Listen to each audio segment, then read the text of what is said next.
She doesn't suspect anything. You know how Zara is. She trusts too much. By the time we file the papers next month, the company will be under my name alone. She won't even have a chair to sit in. Groundwork Creative becomes Dio Associates and she becomes nobody. Everything she built becomes mine. She called me this morning saying she's stressed about the business. I told her everything was fine. Dio, just make sure my shares are in writing before you push her out. I am not doing this for the love of friendship. Silence. Zara sat at her kitchen table with her phone pressed against her ear. She played the recording again. Then a third time. Only after the third replay did she finally notice the file name. Meeting recording, Boardroom B, 7:42 p.m. Her stomach dropped. It was a recording. Dio had secretly recorded his meeting with Tolu. Maybe he wanted a record of everything they agreed to. Maybe he didn't trust her completely. She didn't know. She didn't care. What mattered was that somehow he had sent the recording to the one person he was plotting against. She reacted immediately. She forwarded the recording to her personal email, saved a copy to her phone, uploaded another copy to cloud storage. Then she took screenshots showing the file name, the timestamp, and Dio's name at the top of the chat. 30 seconds later, the recording disappeared from her chat with Dio. He had deleted it from his end. She watched the space where it had been go blank. Too late. She stared at the empty chat, then his name lit up her screen, calling. She waited 5 seconds before answering. Hi. Easy, warm, normal. Hey, I think I accidentally sent you something from work. Just ignore it if you saw it. Zara looked at the empty space where the recording had been. I haven't even touched my phone. I was in the bathroom. What did you send? A small pause, just long enough to mean he was exhaling. Oh, nothing important. One of our meeting recordings. Wrong chat. I didn't see it. All right, get some rest. Big week. Okay, good night, Dio. Good night. She hung up. She sat in her kitchen and listened to Lagos outside, loud, indifferent, completely unbothered by the fact that the two people she had built her adult life around had just been caught planning to take everything from her. She did not cry, not yet. She typed one message, I need you tonight, not tomorrow, tonight. Then she sat back down and she began to write. My people, stay with me. Because this is not a story of a woman who fell apart. It is the story of a woman who was handed the evidence of the biggest betrayal of her life and quietly decided that before they destroyed her, she would destroy their plan instead. And if you have ever loved and trusted someone completely only to find out they were smiling at your face while plotting your destruction behind your back, this story was made for you. But before I continue, where are you watching this from right now? Drop your country in the comments. I want to see how far this story has reached. And subscribe to our B Story Spire so you never miss what comes next. Now let me tell you who Zara Adeyemi was before I tell you what she did. Zara built Groundwork Creative from nothing. One laptop, one client, one rented room in Abadan, where she worked until 2 every morning for 3 years. By 31, she had 12 major clients, 9 staff, and a name that made people fly in from Accra and Nairobi just to sit across the table from her. 7 years ago, Dio Fashola came through a mutual contract and said, you have the best thing in Lagos and the smallest table. Let me help you get a bigger table. She said yes. The company grew, doors opened, revenue doubled. What she did not see was what Dio was doing underneath all of it, taking credit for her work in meetings she was not in, presenting her method as his vision, telling clients it was the Groundwork system, Dio's system, built from his experience, moving her name from the front of every conversation to the footnotes. 2 years ago, she noticed and said something over lunch. Dio set his fork down and looked at her the way a man finds someone slightly exhausting. Zara, we are a company, not a one-woman show. The method has to belong to Groundwork or it means nothing when we scale. You understand that, right? She said yes. That same week, Tolu sat across from her at dinner and said, he's right, babe. Stop being precious about your name. She said yes to that too. Now let me tell you about Tolu Bankole. 14 years, the woman Zara called when she was scared. The woman who knew every private fear, every doubt, every late night worry Zara had ever carried out loud. And what Tolu was doing with all of it? Every time Zara called her stressed, every private thing she shared, Tolu was forwarding it to Dayo. Screenshots, voice notes. She was sending him Zara's fears like a weekly delivery, and he was using it to track exactly how unaware Zara still was. Then Tolu would put the phone down, call Zara right back, same warm voice, "Babe, you are overthinking. You are so strong. I'm always here." But here's what Tolu did not know yet. And this is the part I need you to remember. Tolu had a fashion business, Luminara Collections. It had been struggling for 2 years, and she was too proud to tell Zara how bad it was. But Zara had seen it, and without saying one word, she had been sending money into Luminara every single month through a third-party account so it would not look like charity. She kept her best friend's business alive in secret because that's the kind of woman Zara was. The night she heard the voice note, she opened the account and stopped every payment. No explanation, no speech, she just stopped. Tolu did not notice yet. The woman who knocked on Zara's door at midnight was Bangozi Eziobiora, a lawyer who listened to everything before she said one word. Ngozi sat down. Zara played her the saved voice note. "Play it again." Zara played it again. Ngozi said, "He thinks you didn't hear it." "Yes." "Good. Tomorrow, you walk into that office and you smile at Dayo. You answer Tolu's calls. You act like that voice note never reached you. Nothing changes." Zara looked at her. "For how long?" "Until we're ready. Because right now, the only thing working in your favor is that they think they are safe. The moment he suspects you know, he moves fast and there's nothing left for us to grab." Ngozi leaned forward. "You said he has been positioning himself to push you out, which means at some point soon, he's going to need your signature on something. And because that's what he's counting on, your trust, your habit of signing what he places in front of you. Let him use that. Let him feel like it worked." Ngozi's voice was steady. "And while he's celebrating, we'll be already 3 moves ahead." Zara was quiet for a long moment. Then she said, "Ngozi, what if it doesn't work? Then we fight it in court with the voice note and every piece of documentation you have. But it will work." She stood up. "Get some sleep. Tomorrow you perform the best role of your life." Zara did not sleep. She lay in the dark and replayed 14 years of Tolu's voice. Every birthday, every heartbreak, every midnight call, and then Tolu on that voice note laughing about her stress like it was entertainment. She thought about confronting them both the next morning, walking into the office and putting the voice note on speaker in front of the entire team, watching Dayo's face fall in real time. She almost did it. She picked up her phone at 2 in the morning to call Tolu and say, "I know everything." She put it back down. She breathed. She went to work. The next 6 weeks were the hardest thing Zara had ever done. She sat in Monday meetings beside Dayo and nodded when he talked about vision. She laughed at his jokes. She praised his ideas in front of the team. She watched him perform to the room and perform back at him and told herself every single morning that it was almost over. And Tolu? Tolu was everywhere during those 6 weeks. She brought Zara lunch twice. She prayed with her on the phone when Zara said she was feeling spiritually low. She came to her apartment one Saturday and sat with her for 3 hours watching old movies and said, "Babe, I don't know what I would do without you." Zara said, "I feel the same way." She meant something entirely different by it. That same evening, Tolu sent Dayo a voice note. She's still completely in the dark. She was crying to me again last week. We are almost there. Dayo replied with one word, "Perfect." Then 3 weeks in, on a Tuesday morning, Dayo called Zara into his office and closed the door. He had a folder on his desk.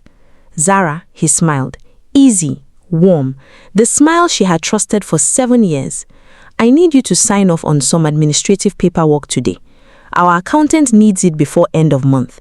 Tax restructuring, compliance stuff, nothing major."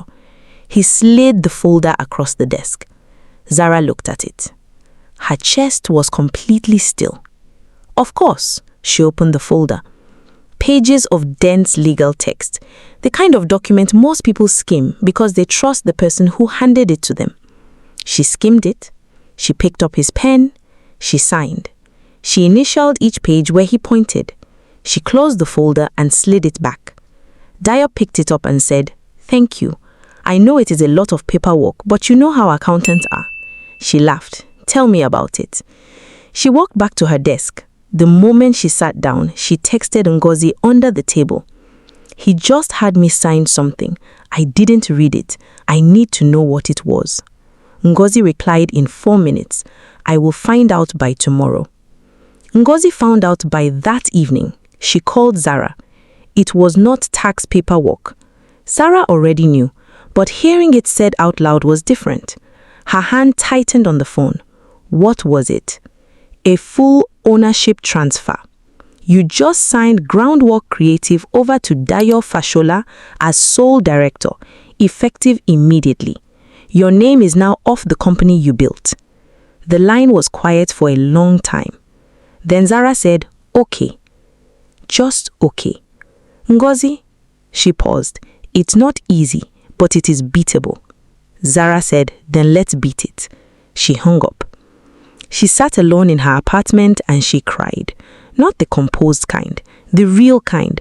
The kind that happens when you finally let yourself feel the full weight of what someone did to you.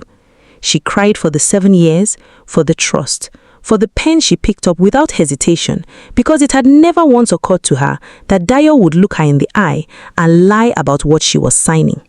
She cried for 20 minutes, then she washed her face.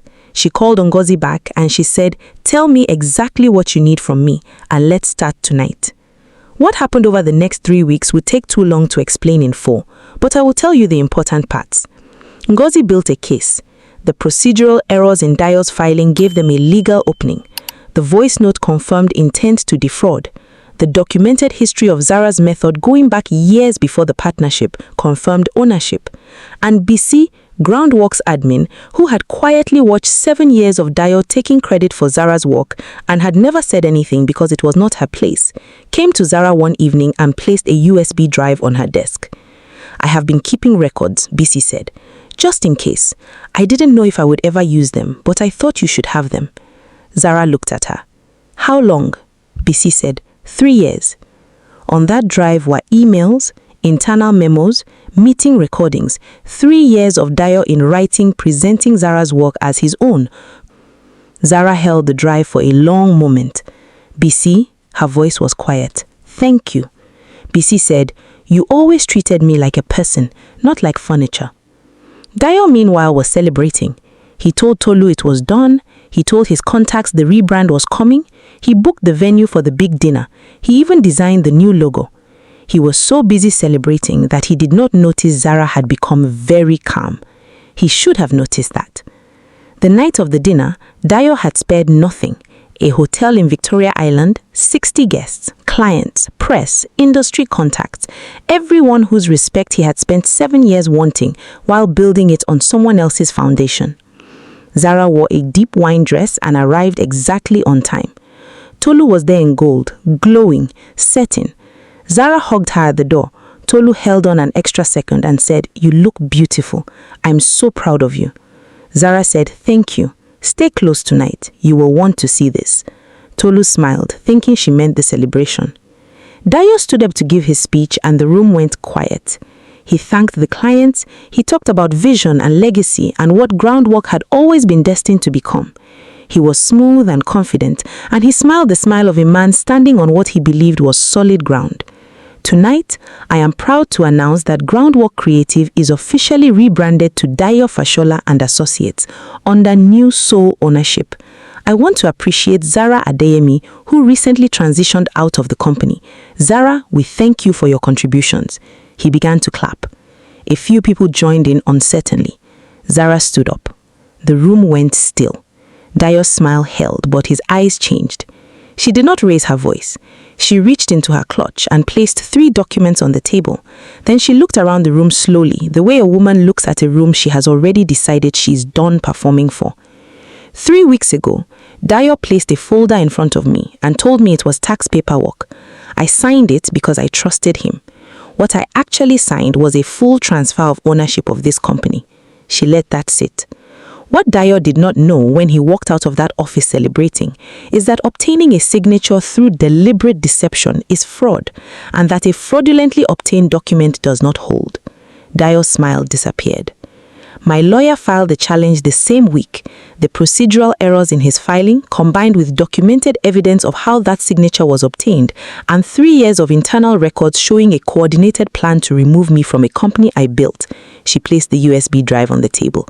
All of it is now with the relevant authorities. The room was completely silent. Dayo stood up. Zara, that is not, you are misrepresenting what happened. That document was legitimate. You signed it willingly. I signed it because you told me it was tax paperwork. That is not what happened. Dayo, her voice did not rise. I have the voice note, I have your emails, I have 3 years of meeting records, and I have a room full of clients who are about to decide whether they believe a woman who built this company from nothing, or a man who cannot explain why the document he calls legitimate was described to her as something completely different. She looked at the room. Every face was turned away from Dayo. He looked at Tolu. Tolu was staring at the table. The rebrand can proceed. Dayo Fashola and Associates is welcome to exist, but Groundwork Creative, its clients, its contracts, and the method that built its reputation remain mine. The legal confirmation arrives Monday. She picked up her clutch. I built this company, I protected it, and I am taking it home. She walked out. Behind her, Dayo tried. He called after her. He turned to the room and said, "She is lying. This is not what it looks like. I have documentation. We will be taking legal action." He said it to a room that was already pulling out phones, already typing, already deciding. A client stood up and left without a word. Then another. Alhaji Bello Musa, who had been with Groundwork for 4 years and had not said one word during the entire confrontation, walked past Dayo on his way out and said quietly, "I hope whatever you were trying to get was worth what it just cost you." He did not wait for an answer. Tolu sat alone at her table in the gold dress as the room emptied around her. She had come to this dinner as someone on the winning side. She was still sitting in the same chair, but the ground had completely shifted and she was not on any side anymore. She tried to call Dayo on her way to the car park. He did not answer. He was already on the phone with his lawyer. The weeks that followed were not kind to either of them. Dayo fought. He did what a man like Dayo does when he is cornered. He hired another lawyer, he threatened counteraction, he called contacts, tried to build a different version of events.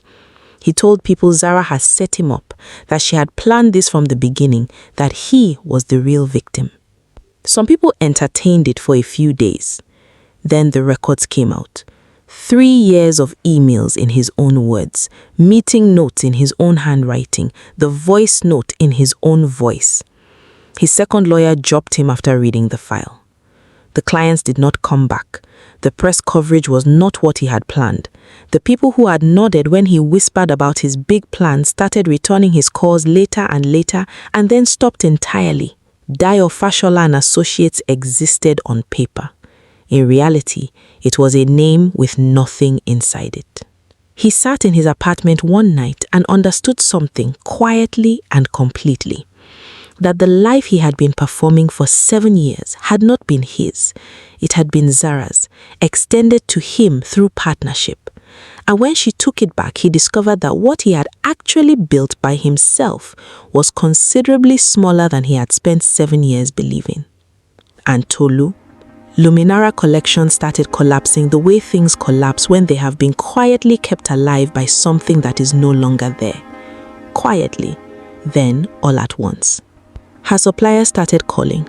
Invoices she thought were manageable suddenly were not.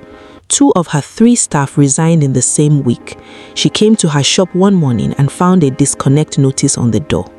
She posted on Instagram that same day, a flat lay of fabric samples and a caption about staying creative in difficult seasons. 40 comments saying, "You've got this, queen." She sat behind her camera and smiled and pressed post. Then she put her phone down and sat in the silence of a shop that was emptying around her and could not explain why. She called Zara. No answer. She called again the next day. Nothing. She sent a long message. She sent a voice note. She showed up at Zara's office and was told Miss Adeyemi was not available. Then a message came from a number she did not know, an account name, a reference number. She called it. An accountant confirmed that for 2 years, a monthly payment had been made into Luminara Collections from a holding company, that the holding company belonged to Zara Adeyemi, that the payments had stopped 2 months ago. Tolu sat in her empty shop for a very long time. She had been forwarding Zara's private fears to Dayo. She had been sending screenshots of her best friend's worst moments to the person causing them. She had prayed with Zara on the phone and then reported the prayer to the enemy.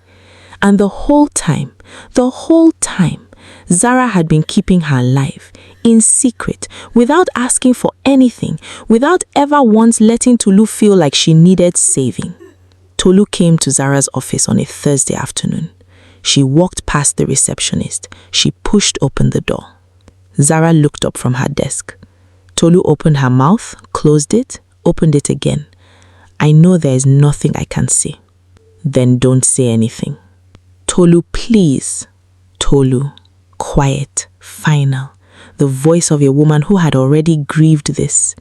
You didn't just help someone steal from me. You took 14 years of trust and you used it as a weapon. Every time I called you scared, you were taking notes. Every time I cried to you, you were filing a report.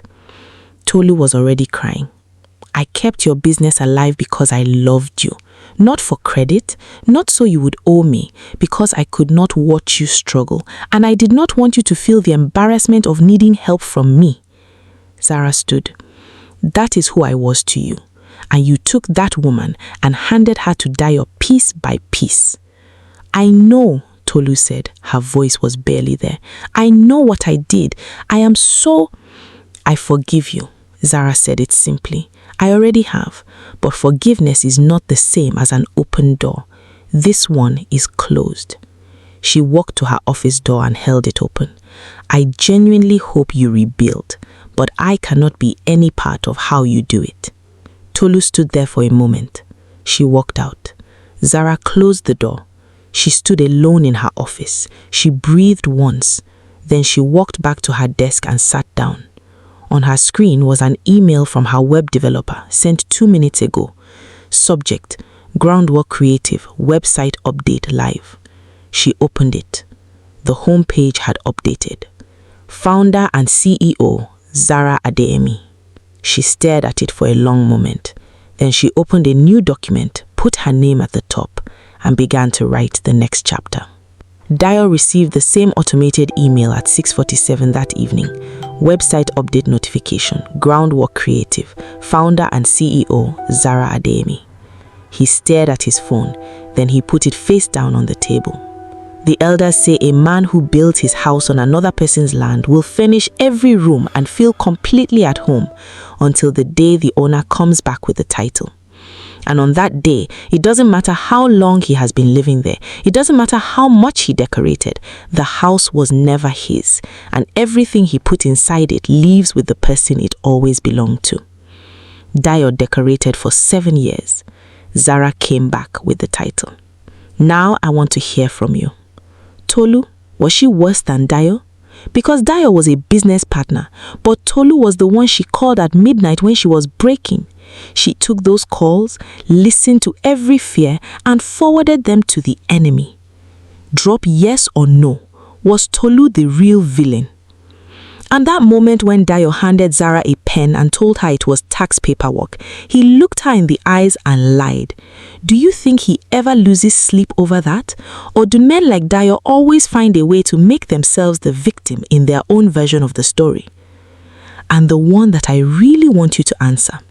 Zara knew for 6 weeks. She sat with Tolu. She laughed with Dayo. She went to work every single morning knowing what she knew. Could you have done that? Be honest with yourself. Most people would have exploded on day 3. Share this story today with someone who needs to see it, and subscribe to Abi Stories Empire. Every story here is built to make you feel something real and leave knowing something you did not know when you pressed play.